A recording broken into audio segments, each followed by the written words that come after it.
Hi guys, ako nga pala si RM sa Alam ngayong umaga nga pala ay maaga tayo nagising kasi nga hindi tayo nakapasok kagabi dahil sumumpong na naman yung aking high blood. At ngayon naman nga masama ang aking pakiramdam pero laban lang, hindi tayo pwede mahigalan para hindi din magtuloy ang ating lagnat. Dito nga ay nagtimpla muna ako ng kape dahil ngayong araw nga pala ay pagluluto natin ng almusal yung mga mahal natin sa buhay. At dito nga habang nagtitimpla ako ng kape, iniisip ko na kung ano ilulutuin kong almusal. Para nga pagising na mahal natin sa buhay ay meron na silang kakainit at meron na silang aalmusalin. Alas 4 pa nga lang pala dito naman madaling araw kaya nung sinilip ko yung labas napakadilim pa kaya sabi ko sa sarili ko di muna ako lalabas dahil natatakot ako sa multo kaya ang ginawa ko bumalik muna ako sa loob. At pagbalik ko nga sa loob sabi ko ubusin ko muna yung kape ko baka sakali ka akong pagkaubos nito ay maliwanag na sa labas kaya inubos ko muna to. At sakto nga pagkaubos ng kape ko sumilip ulit ako sa labas nakita ko maliwanag na kaya dali-dali na akong bumili ng almusal. Ang lulutuin ko nga palang almusal ay magpipirito tayo ng itlog na may pandesal. Favorite din kasi ito ng mga junakis ko at ito gustong gusto nila laging inaalmusal. At ito ngayon handa ko na yung mga gagamitin natin para mamaya hindi na tayo pakuha-kuha. Kaso nga lang mali yung nakuha kong kutsilyo kasi mas matalim pa pala dito yung daliri ko kaya ang ginawa ko kinamay ko na lang ito mga pare. Kara ng kutsilyo na to kailangan na yatang hasain. At dahil mapurol nga yung kinuha natin kutsilyo isa-isa ko na tong kinamay dahil malinis nga naman yung ating kamay kaya kakamayin ko na lang to. Bahala kayo kung magseselang kayo huwag nyo kainin to.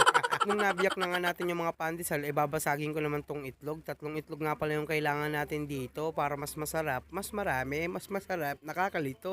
At yung nabasag na nga natin itlog, hinalo ko na to ng hinalo para magkahalo-halo na. Tapos ko nga tong haluin, hinaluan ko nga to ng magic sarap dahil alam na alam nyo naman yung magic sarap, nagkakatagdag ng sarap. Dahil sa magic sarap, sarap. Dito nga nagsali na rin ako ng mantika dahil hindi tayo makakapagpirito. Dapat walang mantika, alam nyo naman sarili nyo na tinikman ko nga nakita ko walang lasay mantika.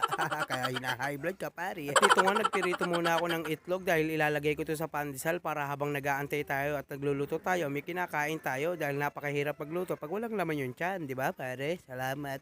At yun yan, naluto na yung ating itlog kaya nalagay ko na to sa pandesal mga pare. Ayun o, nakita nyo naman napakasarap niyan. First bite, let's go. Pagkatapos ko nga kumain mga pare dyan, ilalagay na natin to isa-isa yung mga hinalo natin. Hinalo ko nga pala yung pandesal dito sa itlog. Sa mga hindi nga po pala nakakala, may favorito ko yung itlog kaya nakita nyo naman yung mukha ko, mukha na akong itlog.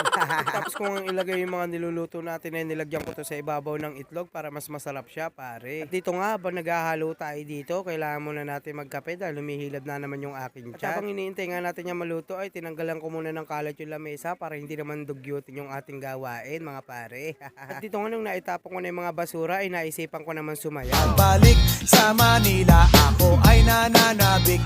Mabaliw-baliw ako sa kanya. O, diba? Yan talaga yung tradisyon para mas masarap yung niluluto mo. Kailangan mo sayawan. At sa isang iglap nga, hindi ko napansin, luto na pala yung ating niluluto. Kaya dali-dali ko na tong inango. Nakita nyo naman kung gaano kasarap. At sa kung pagluto ko nga, ay gising na rin yung aking mga anak. Kaya pinatikim ko na sa kanila yung aking niluto. Isa-isa na lang nilang kinuha yan. Kaya wala na ako natikman dyan. At dito ko na nga rin pala tatapusin yung video. Maraming salamat sa suporta nyo. At dahil dyan, meron kayong isang kiss kay RM sa Kalam.